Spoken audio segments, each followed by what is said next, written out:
রমজানের অজুহাতে কুষ্টিয়ায় বেড়েছে সব ধরনের শাকসবজি ও নিত্য প্রয়োজনীয় খাদ্য সামগ্রীর দাম। এতে বিপাকে ক্রেতারা। তাদের অভিযোগ, বাজারে পণ্যের সরবরাহ পর্যাপ্ত থাকলেও সবকিছুরই দাম বেশি রাখছেন বিক্রেতারা।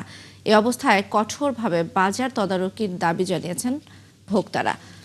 শাহিন আলীর তথ্য ও ছবিতে রিপোর্ট।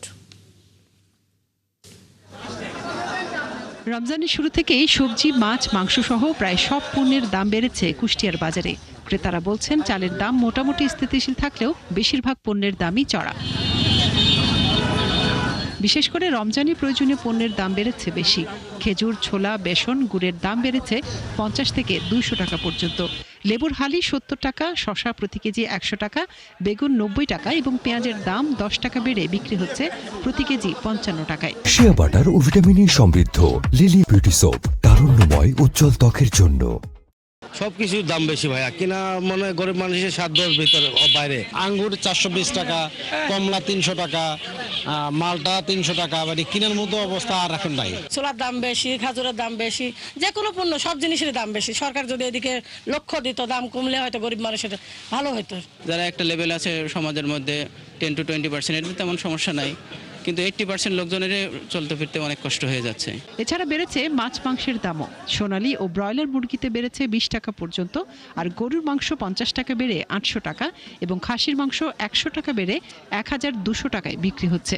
দাম বৃদ্ধি পেতেছে, এত পরিমাণ বৃদ্ধি যা মানুষের নাগালের বাইরে। মুরগির বাজার তো অনেক বেশি। আমরা আগে কিনছি 150 থেকে 160 ব্রয়লার, সেখানে ব্রয়লার মুরগির দাম আমাদের 200 টাকা।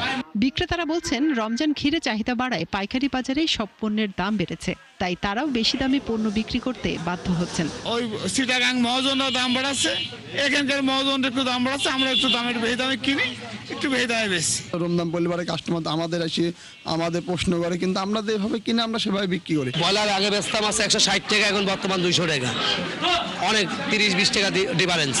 কারণ ক্রেতা ধরেন কম, এটা মুরগি মরে যাচ্ছে, আমদানি নেই ভাই। বাজারের এমন অস্থিরতার কথা স্বীকার করে জেলা প্রশাসক জানান, ম্যাজিস্ট্রেটকে নির্দেশনা দেওয়া হয়েছে, রমজান মাস জুড়ে ব্যাপক আকারে অভিযান চলবে। প্রত্যেকটি ডিপার্টমেন্টকে আমি সক্রিয় করছি, কিন্তু এখন আমি নিজেও মনে করছি যে এখনো পর্যন্ত এটি যথেষ্ট নয়। এটি আমি ড্রাস্টিক যে অভিযান সেটি চালাতে চাই, আমি ব্যাপক আকারে অভিযানটা চালাতে চাই। রমজানে ভোগান্তি কমাতে প্রশাসন আরও তৎপর হবে, এমনটাই প্রত্যাশা সাধারণ মানুষের। মনিরা কাজেরি, ৭১।